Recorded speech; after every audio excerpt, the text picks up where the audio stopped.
Bonjour à tous et bienvenue sur Monocommander pour le 30e épisode de Pas vu, pas mauvaise, où on découvre ensemble des cartes peu jouées sur le site EDHREC, mais qui sont pour moi très bonnes et mériteraient d'être vues un peu plus.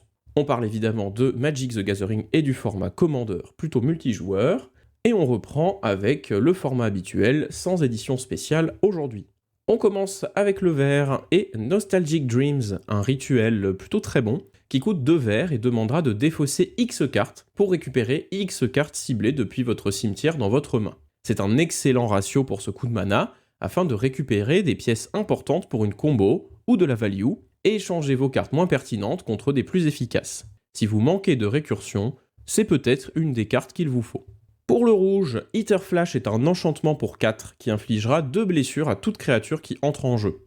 Tueur de plein de decks jetons, cet enchantement sera aussi très utile si vous jouez des dinosaures par exemple, ou pour ralentir la progression de bon nombre d'adversaires. Une bonne partie de très bonnes créatures du format, surtout à bon niveau de table, ne survivant pas à ces 2 points de dégâts. A noter que vous pourrez l'associer à des cartes rouges qui doublent ou augmentent les blessures, comme Thorbrand Tan of Redfell, afin de rendre son effet bien plus efficace. Mais vous pourrez aussi imaginer des stratégies un peu plus étranges, quoique plus faciles maintenant, où vous pourrez réussir à lui mettre des compteurs contact mortel ou lien de vie pour encore plus d'efficacité. Pour le blanc, Light Minefield est un enchantement défensif qu'on ne voit que très rarement et pourtant assez efficace à mon goût.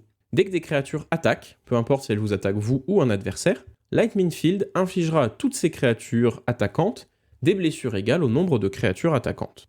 Cet effet étant global, il forcera régulièrement à n'attaquer qu'avec une seule créature, que ce soit sur vous ou un autre adversaire, jouant le rôle d'une espèce de crawl space, mais avec un upside. Elle s'intégrera donc parfaitement dans des jeux Voltron ou des jeux qui joueront des créatures avec beaucoup d'endurance, et vous offrira cette protection qui sera parfois meilleure que Ghostly Prison, notamment pour défendre vos Planeswalkers. Même chose que pour Etherflash, on peut penser lui rajouter un compteur lien de vie ou contact mortel pour rendre cette carte complètement absurde.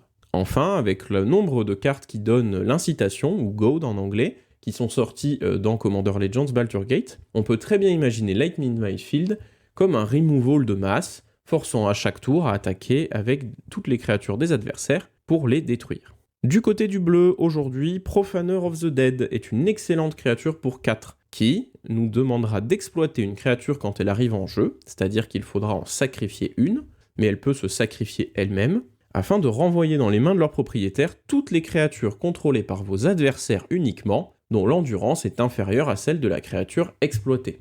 C'est une excellente capacité de temporisation, modulable, asymétrique, et sur une créature qui pourra être facilement réutilisable, on peut très facilement en abuser avec des effets de blink ou des créatures avec des grosses endurances. Enfin, pour le noir, j'ai choisi Krovikan Horror, une créature horreur coûtant 4 pour une 2/2. Qui sera un pseudo-bombardement des gobelins, mais qui coûtera 1 point de mana par activation. Son énorme avantage étant qu'il est en noir, et il permettra d'avoir cet effet de sacrifice qui met des points de dégâts facilement dans cette couleur.